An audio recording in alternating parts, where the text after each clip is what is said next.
Hey, welcome back. In this video, we're going to start discussing statements with variables, and then we will look at quantifiers. So the first statement with variables we'll look at will be a very simple one with a variable x. The statement is x is a dog. This statement has two parts. It has a variable, the x, and it has a predicate, is a dog. In general, a predicate is just a property that the subject of the statement may or may not have. So it's possible that for any possible subject of the statement, the predicate is true. It's also possible that for any possible subject of the statement, the predicate is false. And oftentimes, the predicate can be true or false depending on the subject of the statement, as we'll see on this slide. And one way we can write predicates in a shorter way is to use symbols, capital letters for the predicate.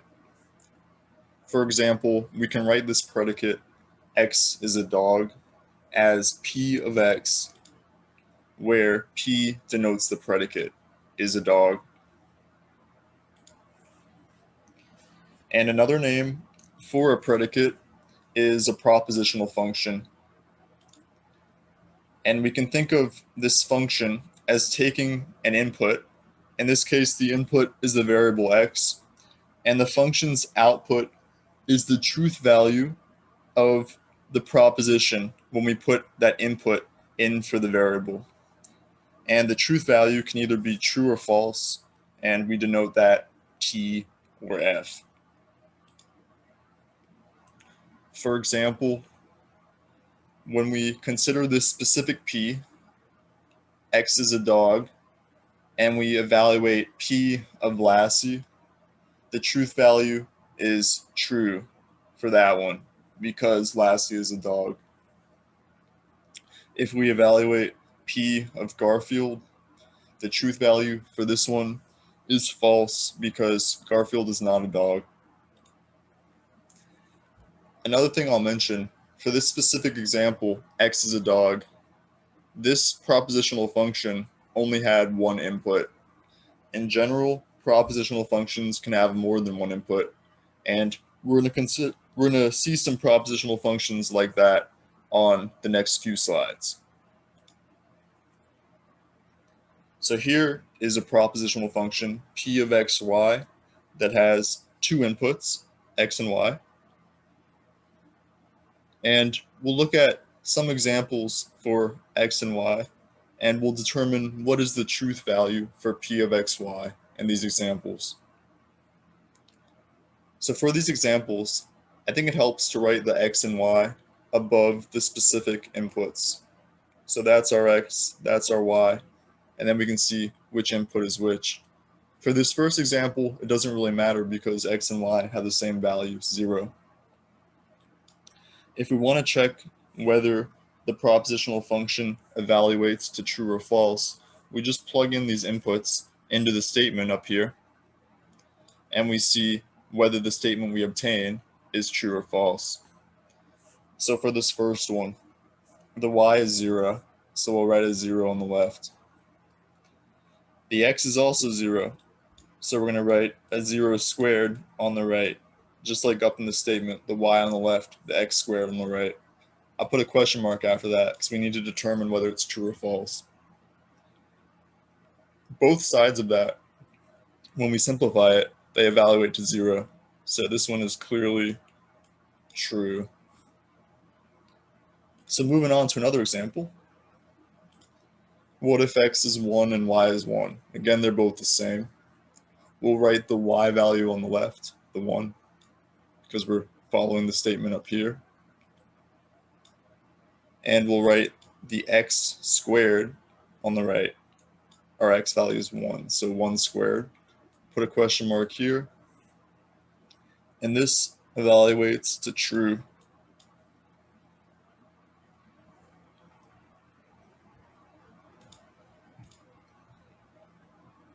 What about this one? So here our y is 2, and the x is also 2.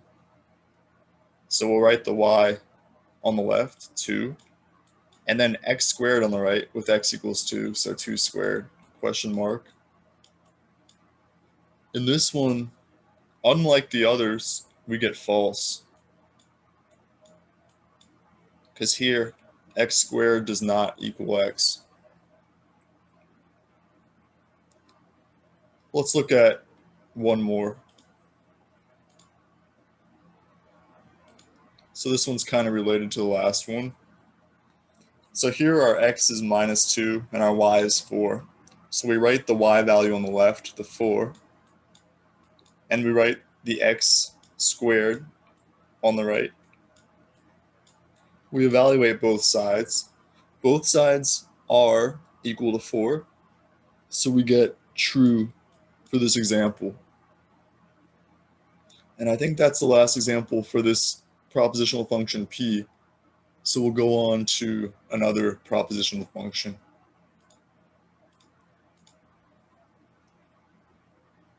So this propositional function q, it has 3 inputs, x, y, and z. So we'll do the same thing as on the last slide. I'll write the x, the y, and the z above the specific values for the inputs. And we'll just consider a few examples. So our statement, let me put it up here in the box, z equals square root of xy. We need to use that each time for each example down here for the x, y, and z values. So we write the z value, this z value right here, on the left. So 0 equals square root of xy, the x and y values inside the square root. 0 times 0, question mark. And this is true because both sides evaluate to 0. We can do another one, similar. Here, x, y, and z are all equal to 1. So we'll write our z value on the left, which is 1, equals the square root of the x and y values multiplied, so 1 times 1, question mark. Again, we got true on that because both sides evaluate to 1. Let's generalize that. So if we want to generalize it for any positive x, here our z value is x, our y value is x, and our x is x. So we will use the statement up here and just plug in those values into the statement. The z value on the left is x. The x and y values are both x. So x equals the square root of x times x, question mark. And when x is positive, this is true. It is true that x is equal to the square root of x times x when x is positive. Let's talk a little more about that. So the square root of x times x here, that is equal to, by definition of square, it's equal to the square root of x squared. And the square root of x squared, when x is positive, you just get x for the square root of x squared. When x is negative, when you take the square root of x squared, you get minus x. So in general, the square root of x squared, you can write this as the absolute value of x. That might be a fact you've seen before. If not, it's okay. Now you've seen it. So this is an easy way to see why this is true. The square root of x times x we just saw is equal to the absolute value of x. And when x is positive, x equals the absolute value of x. So that's why this is true. And we'll see a closely related question on the next bullet. What happens when we turn this x into a negative value. So here we have the same equation, x equals the square root of x times x. And I claim in this case, this is false. Let's think about that one for a second. So again, the same steps as before. I'll write them again, even though we don't really need to write this intermediate one since we just did it. This square root of x times x equals square root of x squared, and that equals absolute value of x. So this one right here and this one right here, we know those. We've already checked those. The question mark is about whether this x right here, does x equal the absolute value of x? And when x is negative, it does not. So when you take the absolute value of a negative number, you get a positive number. So they are not equal. So that's why this last propositional function evaluated to f instead of t. I think that's the last example for this q propositional function. So let's move on to another one. I think the next one is r. Okay, so this r, its inputs, instead of being numbers, are people. R of xy denotes the statement y was the vice president of President X. So first question, what is the truth value of R of Bill Clinton, Al Gore? And Al Gore was the vice president of President Bill Clinton. So this one evaluates to true. I'm going to write the X and Y above the names just so we can keep track of which one is X and which one is Y. Here's another one. What is the truth value of R of George H.W. Bush and Dan Quayle? So X here is George H.W. Bush, H.W. being the first Bush that was president, not the second one. And Dan Quayle, there was only one Dan Quayle.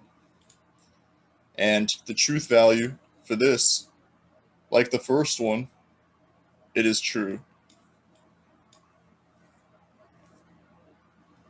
Let's do one more. The last one. What is the truth value of R of George Washington and John Quincy Adams? So again, the X here is the George Washington, the Y is the John Quincy Adams. So John Quincy Adams was the vice president of President George Washington, and that is false. It was a trick question. You got to cross out the Quincy to make it true. That would be true, but with the Quincy, it's false. John Quincy Adams was a later president. So there's John Adams much earlier. John Adams was George Washington's vice president.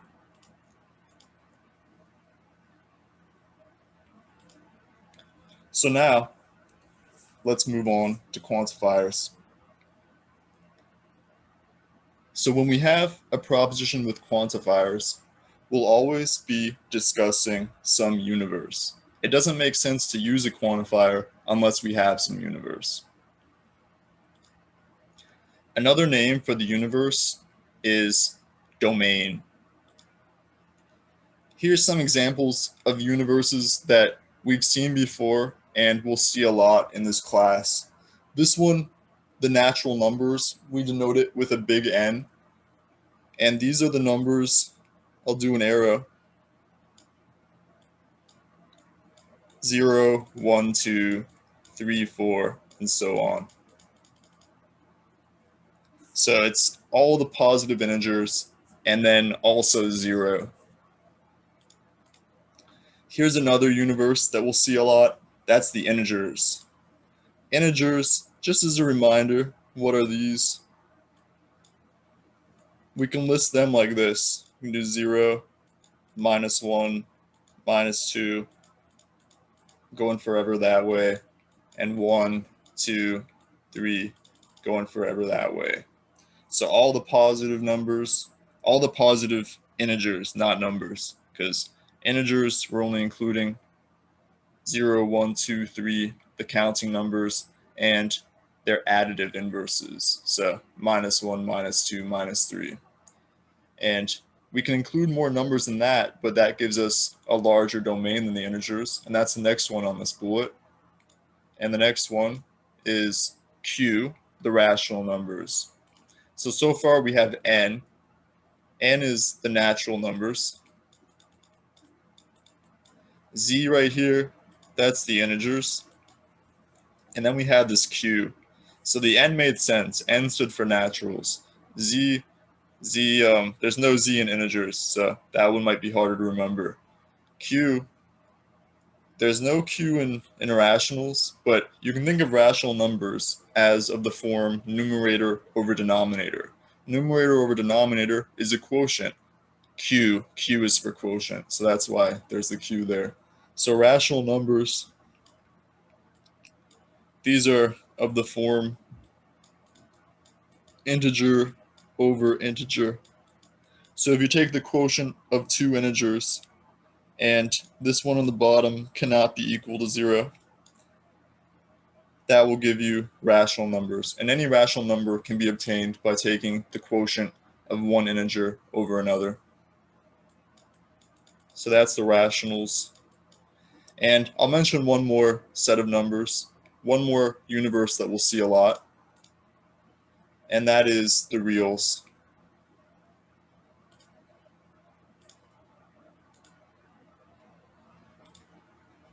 And the reals, I'll say a little bit about them.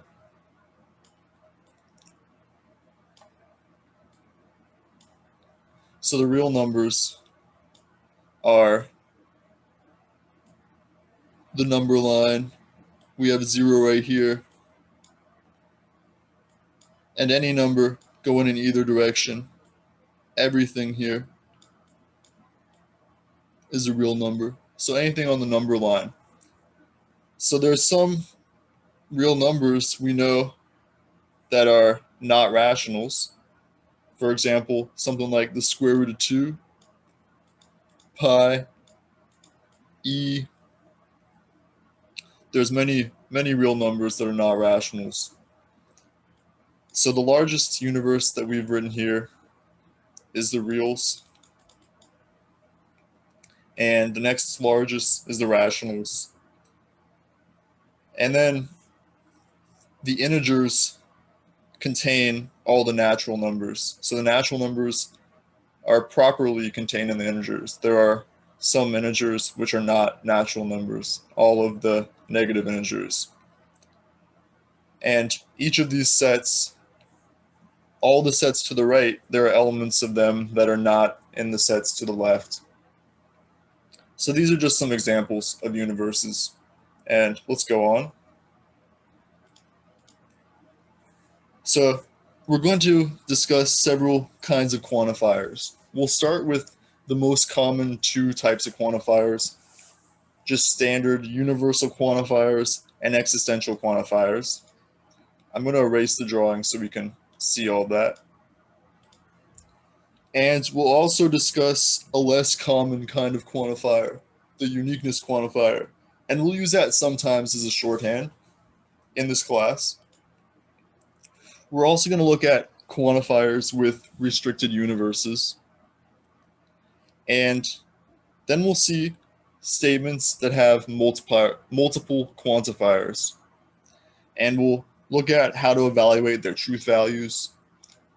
And we're going to see what happens when you negate propositions with quantifiers. So propositions with one quantifier or propositions with multiple quantifiers. How do you deal with negations? And we'll do all these things in this video. And we'll do more on quantifiers after this. This is just an introduction. So first, the universal quantifier. So this is our symbol for the universal quantifier. I'm going to put it in a box right here.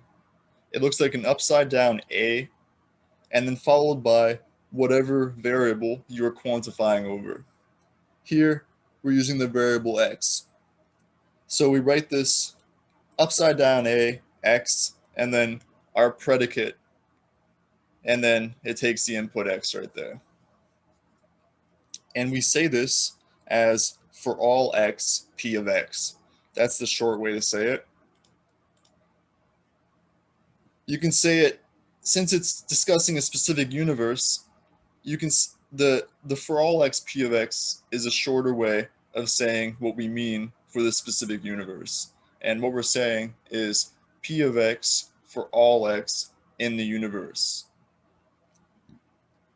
But oftentimes we'll just say for all X, P of X, because the universe that we are talking about, most of the time we will have already defined it and it'll be clear what we're talking about. So most of the time we'll not add all these extra words to it, and we'll just use this shorthand. And as you can see in the shorthand, the universe is not mentioned there. So always we need to define the universe before we use this shorthand. So the universal quantifier, intuitively, we can see when it should be true. This statement is saying P of X for all X in the universe. So intuitively, this should be true when P of X is true for all X in the universe. When is it false? It's going to be false if there is some X in the universe for which P of X is false. And if there is an X in the universe for which P of X is false, we call that X a counterexample for all X, P of X. So it's a counterexample for that universal quantifier. So we're going to consider some examples, and we'll evaluate their truth values in different universes. So first example with the universal quantifier. For all X, X plus 1 greater than X. And we're evaluating the truth value of this proposition in the universe, the integers, which we denote Z. So that is the integers. I'll write them again. So it's 0, 1, 2, 3, so on. -1, -2, -3, and so on this way. So that's the integers.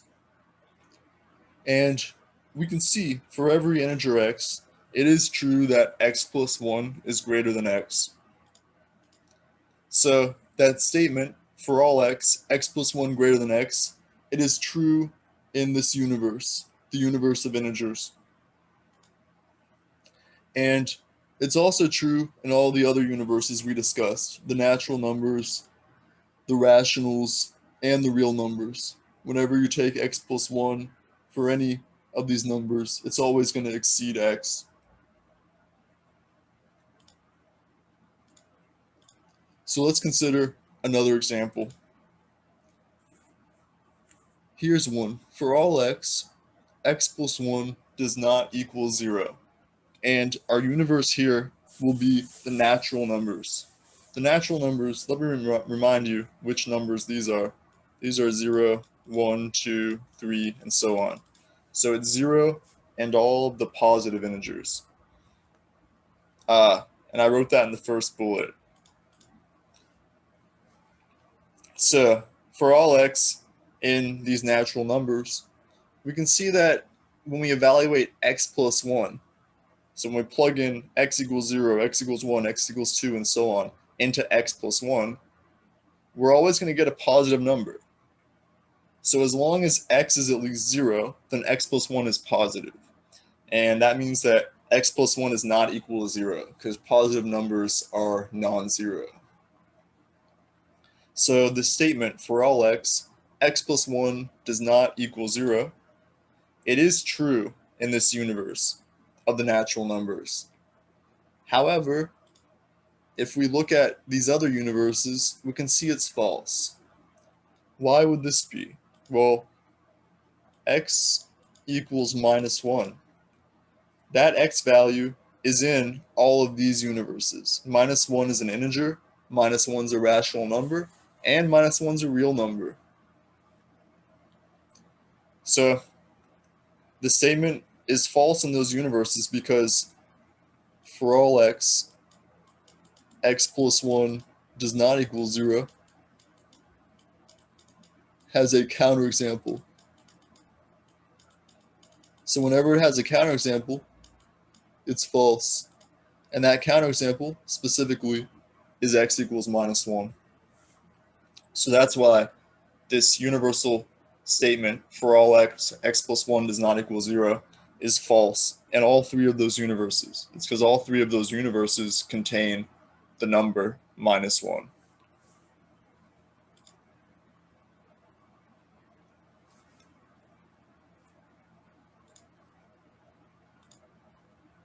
So let's consider another example. And this example might seem a little weirder than the first few. So this one, for all x, x plus 1 equals x. And this statement seems like it should be false because x plus 1 equals x. That would be like saying 0 equals 1. But here, our universe is the empty set. And I claim that this statement is true, even though the predicate inside, the x plus 1 equals x, it seems like that should be false for any x. But the thing is, when the universe is the empty set, then every unary predicate, p of x, is going to be true for all x in the universe. And I used a word here that I want to define. So I was planning to define that right here. So unary just means one input. So it's like that root, the un for one, like uno. So unary stands for one input, and in general, k-ary is k inputs. This terminology, it's not too important to memorize this or anything, but you might see these words at some point, and if you see them in the future, now you might remember what they mean. So, or maybe you already knew them. So, our unary predicate p of x, it takes one input because it only takes the input x, and it's true for all x in the universe because, in this case, the universe is the empty set. And this holds for every possible unary predicate as long as the universe is the empty set. Now, why would that be? Let's think about that for a second. It's true because it's a form of vacuous truth. So there are no x in this universe. So when we say for all x, p of x, that's always going to be true. It's going to be true that for all x, p of x, because there's no possible x that can make it false, because our universe is empty. So here's an example of a statement of this form in words instead of written with symbols or numbers. For every season X after 2000, when the Chicago Bulls won the NBA championship, LeBron James was on the Chicago Bulls in season X. And the statement, it's true. So LeBron James has never been on the Chicago Bulls. But the reason why the statement is true is because the Bulls have not won any championship since before 2000. So their last championship was in 1998, June 14th. So on to the next slide. Let's look at existential quantifiers. Exists x, p of x. This means p of x for some x in the universe. So our existential quantifier right here, we write that like a backwards e, and then we write our variable. So this is our exists x right here. So this one makes sense It's a backwards E. The word exists starts with E. So when we say it in shorthand, we say exists x p of x. What that shorthand represents with respect to the universe, we're saying that p of x for some x in the universe. In other words, there exists an x in the universe such that p of x. And existential quantifiers, they are true when p of x is true for some x in the universe. And they're false if p of x is false for every x in the universe. So we're going to look at some examples like we looked at with the universal quantifier. And I'll also mention this term, and we'll see this term a few more times in the video. So like we had the counterexample with the universal quantifier, we have a corresponding term for the existential quantifier. An x for which p of x is true is called a witness for exists x p of x. So it's called a witness for the existential quantifier specifically. Let's see some examples of propositions involving existential quantifiers. Here's our first one. Exists x such that x plus 1 greater than x. And our universe here is the integers.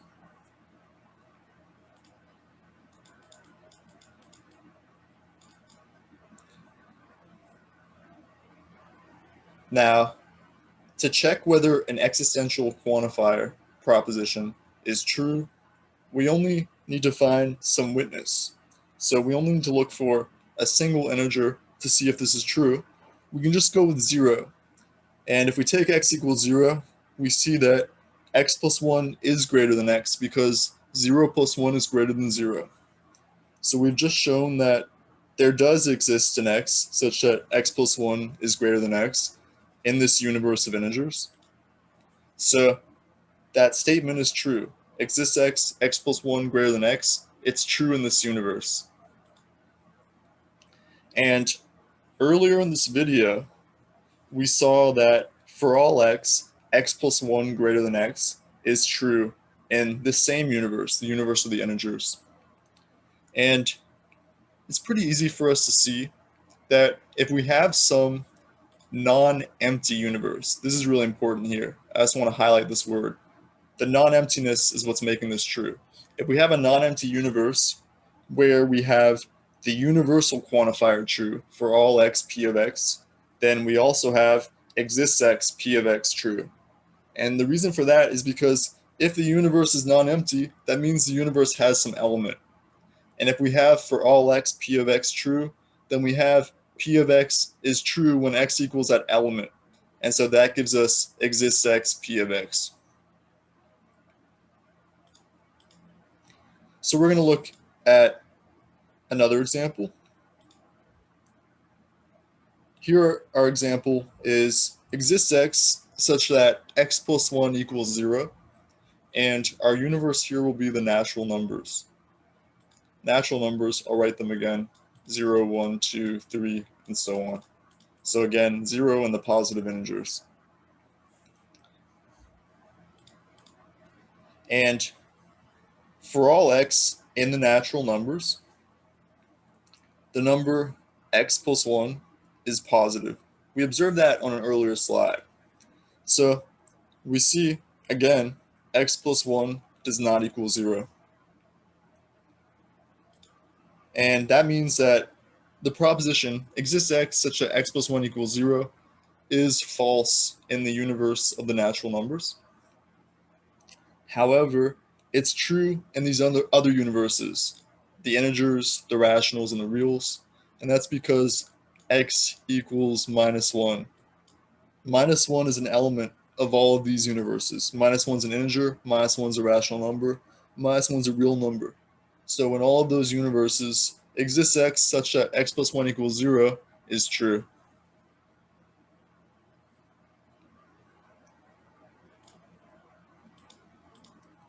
And let's look at one more example for the existential quantifier. exists x such that x equals x. And here, again, we'll look at the universe, the empty set. Empty set, so no elements there. And here, our predicate, x equals x, it seems like this predicate should be true in general. X equals x seems like any number should be equal to itself. However, our proposition says exists x such that x equals x. And in the universe, the empty set, this is going to be false. When the universe is the empty set, regardless of what predicate we have in the parentheses, we're not going to be able to find any x for which that predicate is true in the universe. Why is that? That's because the universe is the empty set, and there does not exist any x in the universe, because there does not exist any x in the empty set.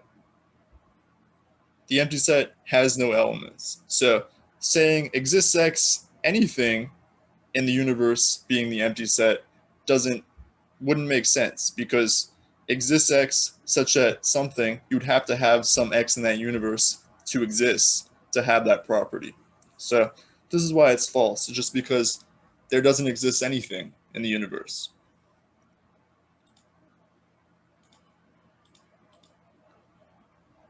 We're going to look at another kind of quantifier. This is one that we're going to use a lot less than the first two, but we'll use it sometimes. It's a useful shorthand. And it looks like the existential quantifier. So we have that backwards E, but then we have an exclamation point after the E. And then we have our variable, and then we have our predicate. So notice that it's like the existential. So existential was exists x, but it's like we added that exclamation point to the existential.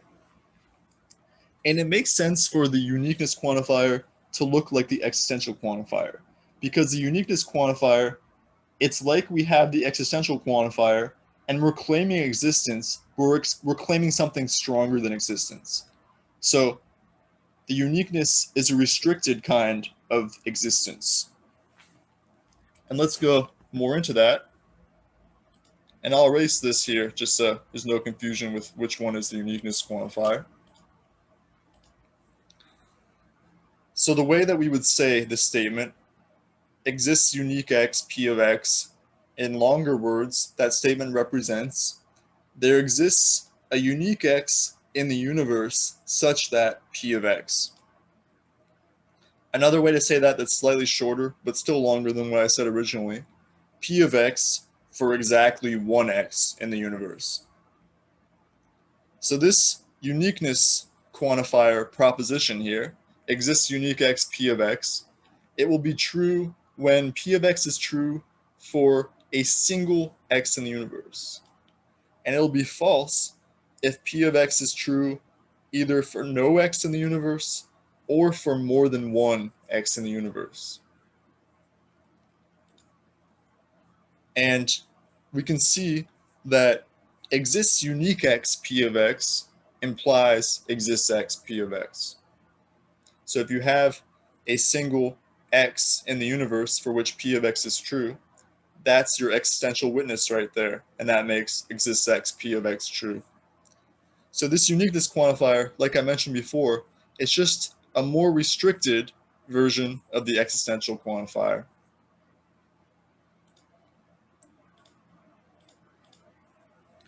And here's an example. Exists unique x, x plus 1 equals 0, and the universe, the integers.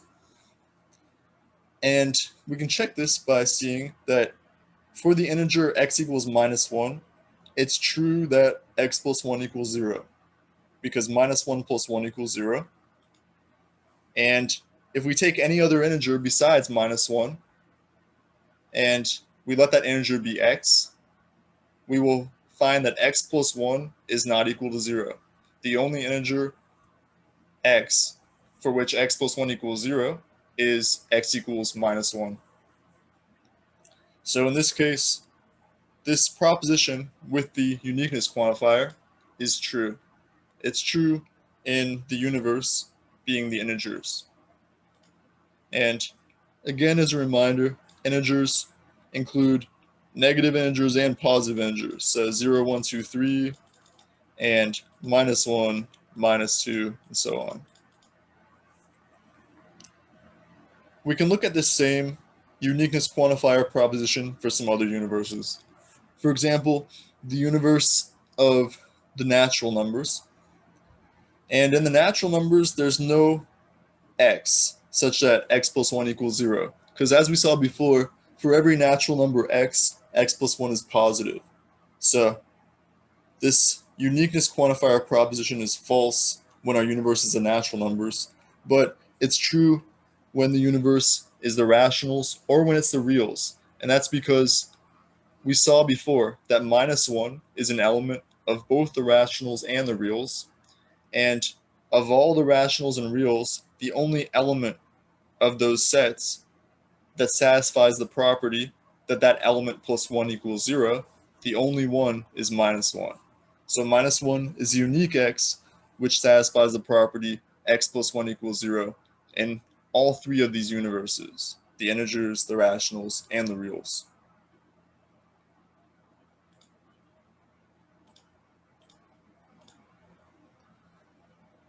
Let's look at another example. This one exists unique x such that x squared equals 1. And we'll first consider it in the universe, the natural numbers. Natural numbers are just the positive integers plus 0. So 0, 1, 2, 3, 4, 5, and so on, going forever.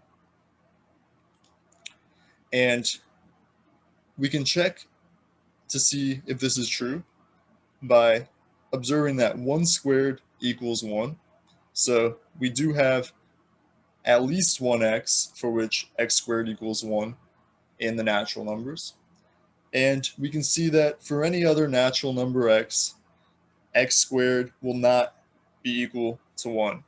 So if x equals 0, then x squared will equal 0.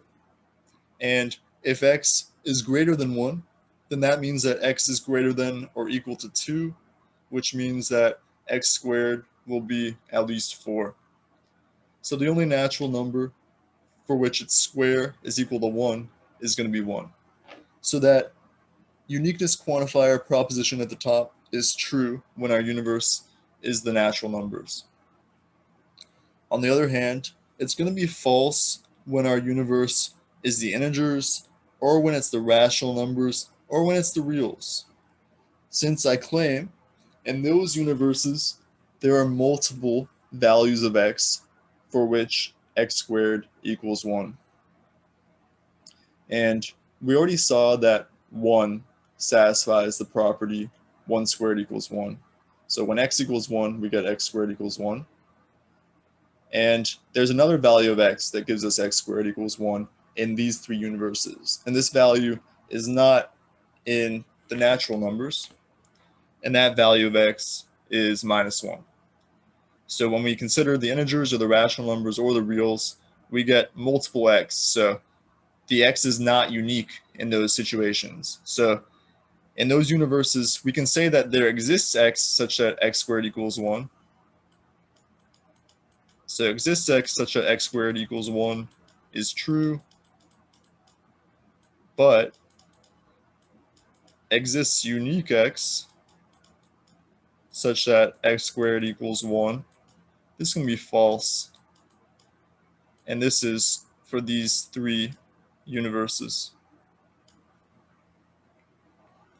So this is a case where we get the existential quantifier true, but not the uniqueness quantifier, because the uniqueness quantifier is more restrictive than the existential quantifier.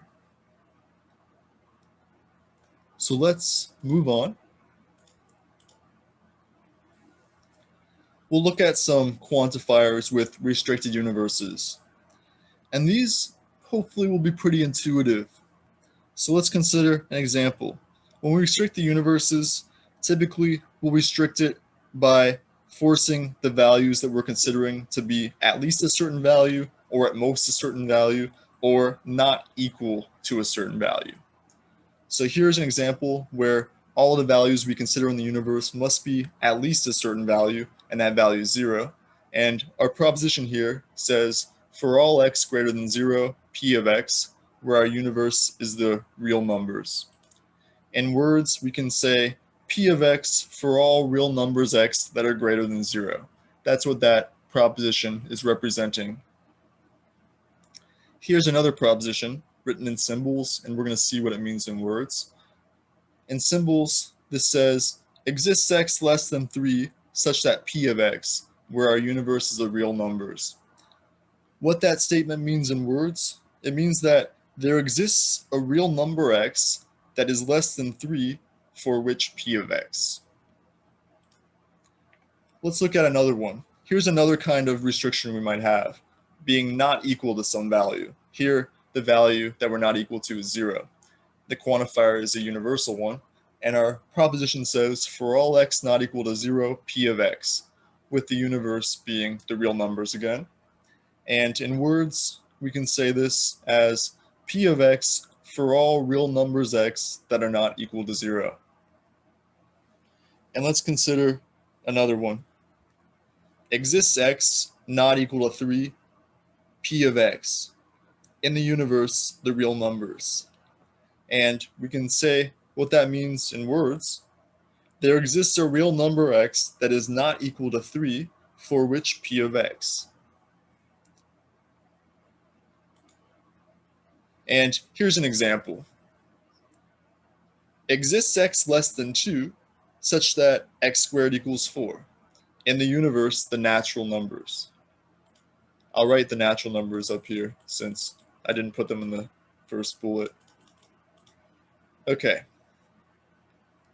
And we can see that this restricted quantifier, even though there does exist an x in the natural numbers such that x squared equals 4, but there does not exist an x less than 2 in the natural numbers such that x squared equals 4. So this quantifier right here, when we look at the natural numbers, the less than 2, that means we only need to check 2 natural numbers. There's only 2 natural numbers that are less than 2, because everything from 2 onwards, all of these are greater than 2. So we can forget about all of those. The only ones we need to be concerned with are 0 and 1. And we can see that 0 squared equals 0, 1 squared equals 1. Neither of them equals 4. We don't get 4 for either of those. So there does not exist an x less than 2 such that x squared equals 4 when the universe is the natural numbers. So that statement with the restricted existential quantifier is false when our universe is the natural numbers. However, it's true in the universes, the real numbers, the rational numbers, and the integers. And we can see why that is true.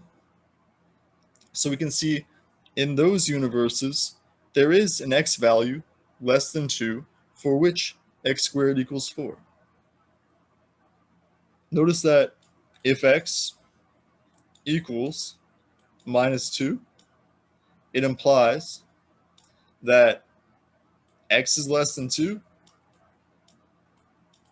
and x squared equals 4.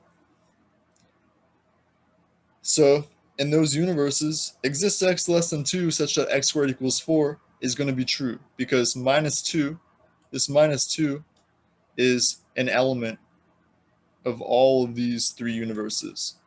Minus 2 is in the real numbers, minus 2 is in the rational numbers, and minus 2 is in the integers.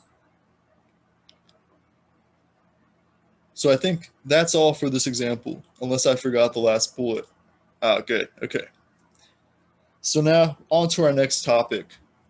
What happens when you negate a quantifier? So the first example we'll consider is what happens when you negate an existential quantifier. So here we have not exists x, p of x, and not exists x, p of x. In order to figure out what this means and a way we can simplify it, let's first think about what it means in words. So not exists x p of x. We can write that out in words. We can say there does not exist x in the universe such that p of x. So that's what it means in words. And we can think about what this means.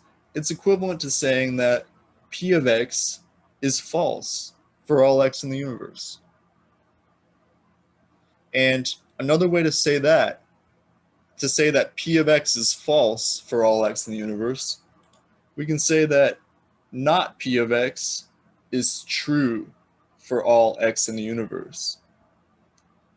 And so we just showed that not exists x, p of x, is equivalent to for all x, not p of x.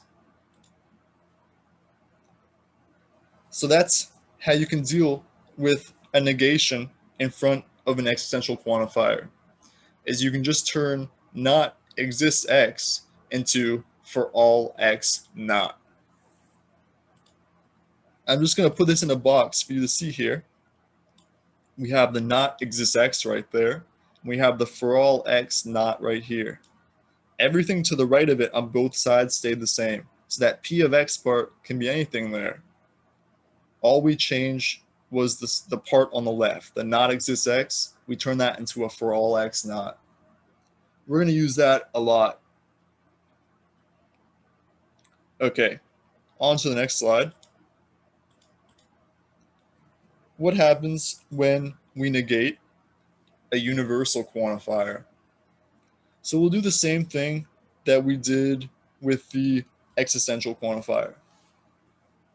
We will write it out in words and then try to intuitively figure out what it means in words in another form using the other quantifier, the existential. So we have not for all x, p of x. We're starting with the universal. We're going to turn it into an existential somehow. We'll write this out in words. It is not the case that p of x for all x in the universe. So when not for all x, p of x is true, that means there's some counterexample. In other words, p of x is false for some x in the universe. And like we did in the last slide, we can write p of x is false. Instead of writing that, we can write not p of x is true. So we can write this statement as not p of x is true for some x in the universe. So the only part we changed here, we changed p of x is false to not p of x is true. The rest of our statement stayed the exact same. And now we have the statement in words. Not p of x is true for some x in the universe. And what this means in symbols using quantifiers, we can write this as exists x, not p of x. So what we just showed here is that not for all x, p of x, is equivalent to exists x, not p of x. And let me put these both in a box like I did in the last slide. So notice here, in this last bullet, everything to the right of the boxes stayed the same. The p of x part can be anything. The only part that changed is inside the boxes on the left. The left of each of these propositions.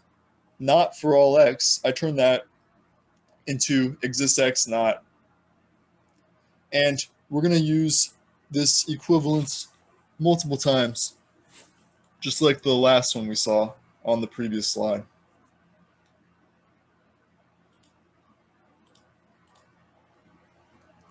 So we've seen many statements involving a single quantifier. Now, the question is, what happens if you have a statement involving multiple quantifiers?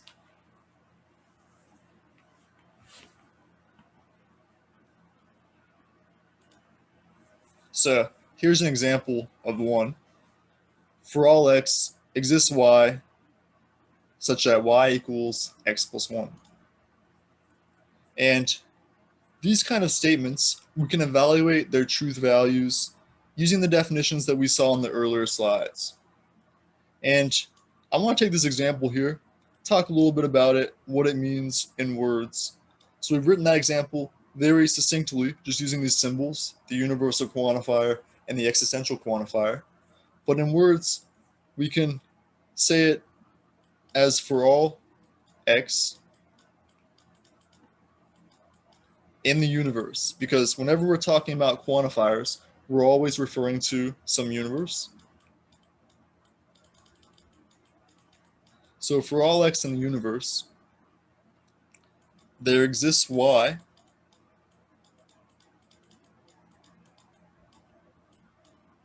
in the universe, same universe,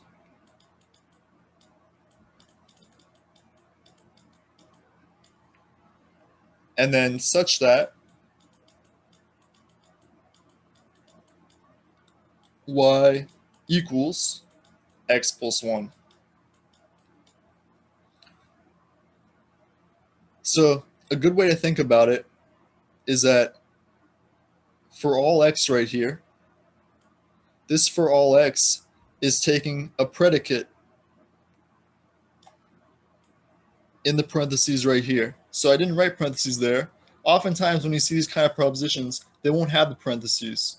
But you can think of those parentheses as being there. Whenever they're not there, you can always think that there are parentheses. So here, that for all x, it's referring to a predicate inside. The predicate being exists y such that y equals x plus 1. And the variable in this predicate is the x. So the y is not a variable here because of this quantifier exists y. But inside the parentheses here, our variable is the x, and that for all x is quantifying over that variable. And that variable x is ranging over our whole universe.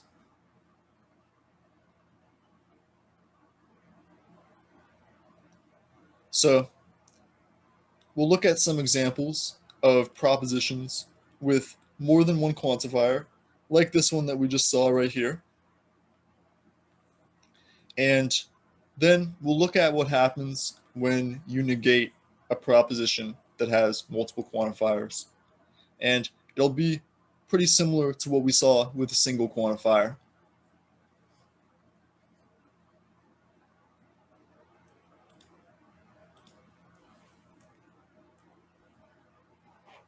Okay, so first example. So remember, even if we have more than one quantifier, we're still talking about a single universe. So all these quantifiers, they're referring to the same universe. And here in this example, our universe will be the natural numbers. So our proposition up here that has multiple quantifiers, it says for all x, exists y such that y greater than x. And we need to evaluate whether that's true or false when our universe is the natural numbers. And we can say this in words. For all x, and I'm going to write here our universe just to make this extra clear. For all x in the natural numbers,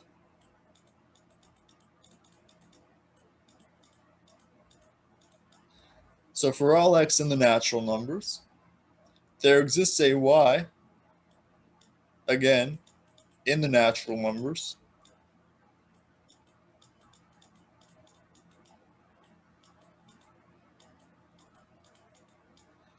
such that y is greater than x. So we're trying to determine whether or not this sentence is true or false. So we had it written in a really short way up here. So that's why we use these symbols really, is because when we're writing proofs, we don't want to have to write the proof where we would write something out this long where it could have taken us much shorter to write it out. So there's no need to write so much when we have a useful shorthand that represents all the same information in a much more concise way. So that's the point of using this shorthand. It gives us less to write. So let's evaluate whether this is true or false. And again, true or false in the natural numbers. So the universe may be important here. Sometimes we've seen the universe, it's not important whether it's the naturals or the integers or the rationals or the reals for some statements. Like if we had a statement x equals x. But if you consider a universe like the empty set, even nice statements like that, you can make them false depending on the quantifier. So this statement here in the universe, the natural numbers, in order to check whether it's true, we need to look at that existential quantifier and see if we can find a witness for that quantifier for each possible value of x. So for all values of x, we need to find some y which has this property that y is greater than x. So we just need a witness for each x. We need a witness for that existential quantifier on the inside. Okay. Now, since we just need to find one witness, we can define the witness in terms of x and just pick one that works. So we have some natural number x, whichever x that we are currently considering in the universal quantifier. So let me erase this so we can focus on the universal for a second. So that for all x there, we can think of that as ranging over our whole universe. So for all x in our universe. So each x we consider, we need to see if there does exist some y for which y is greater than x. So whatever x we're on, this natural number x, we can just consider x plus 1. Is this a possible y that will work here? So if x plus 1 has the property that x plus 1 is greater than x, then that can be our y. We can just say y equals x plus 1. That's our witness for this value of x. And we see that x plus 1 is greater than x because 1 is greater than 0, and we can add x to both sides. So if y equals x plus 1, then we do have y is greater than x, and y is a natural number because x is a natural number. So for any natural number x, x plus 1 is still going to be a natural number. And that means that for all x, exists y such that y is greater than x. This is true when our universe is the natural numbers. So to show that was true, what we did is we showed that for the existential quantifier right here, the exists y, we found a witness for that quantifier for every possible value of x. So we got a witness for all the possible values of x because we need to do that for every x value because of the universal quantifier in front of the x. So we show that this proposition is true when our universe is the natural numbers. And like I said, that number x plus 1, it's a witness for the existential quantifier for each specific x value. And there's a lot of witnesses we could have picked actually. So x plus 2 would have also been a perfectly fine witness for that existential quantifier.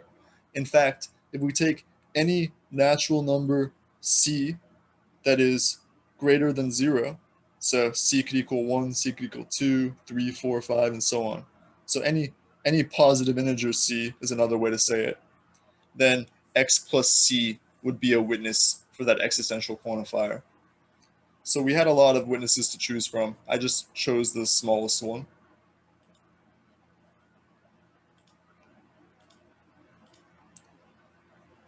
And I'll also mention that this proposition, for all x, exists y such that y greater than x, it's also true in the universes, the real numbers, the rationals, and the integers. So any x in those universes, if we take x plus 1, that will be a witness for the existential quantifier exists y. And if x is in any of those universes, then so will x plus 1. So now let's go on to the next slide. Here's another example of a proposition with multiple quantifiers. This one I think is a little more interesting than the last one. And we're going to consider exists x for all y, x times y equals y, where the universe is the natural numbers. And in words, we can say this as there exists an x such that for all y, x times y equals y. Now, these kind of propositions with multiple quantifiers, we often don't write the parentheses, but sometimes it's useful to see those parentheses just to think about what we're referring to with the quantifier. So here, I'm just going to put an extra parentheses here. So you can think of these parentheses as just being implicit. So if you don't see the parentheses there, feel free to put them there because sometimes it makes it a little easier to visualize it. And so we have exists x such that this predicate of x for all y, x times y equals y. So we need to find some x that has the property that for all y, x times y equals y. This needs to just be a single x that works for all y. So we can't pick different x for different y. We need a single x, and it needs to have this property for every single y. So that's what we need to do here. Now, we need to pick that x because, remember, existential quantifier, to see if it's true, we just need a witness. What's our witness? So we're in the universe, the natural numbers. We need to find some witness. So we need to find a natural number that makes for all y, x times y equals y true, where x is the natural number we choose. So what natural number can we choose for that? Let's think about that.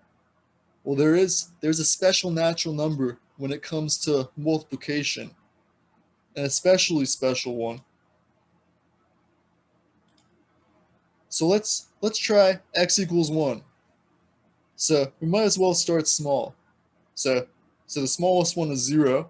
0, we can see 0 doesn't work because we take y equals 1 and we get 0 times 1 equals 0. So 0 does not work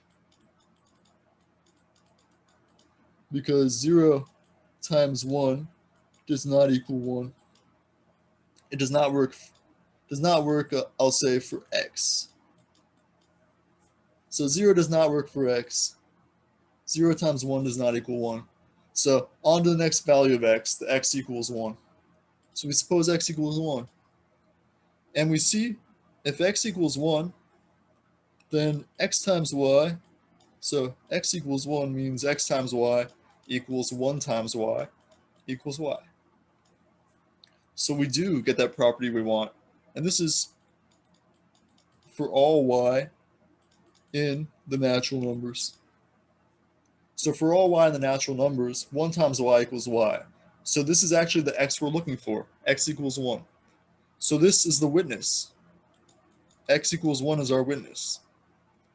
And like we've seen before, it's possible for some propositions to have multiple witnesses, but in order to determine whether this existential quantifier proposition is true or false, we only need to check for a single witness. And once we've found a witness, we don't need to worry about finding any other witnesses.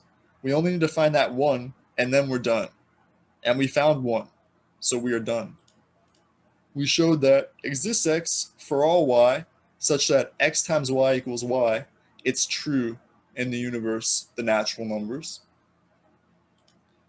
And like I said, 1 is the witness.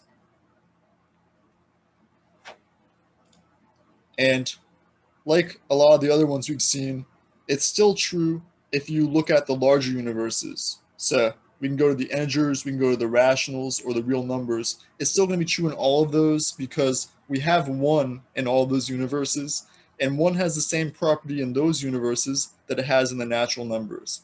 The property being that 1 times y equals y for all numbers y in those universes.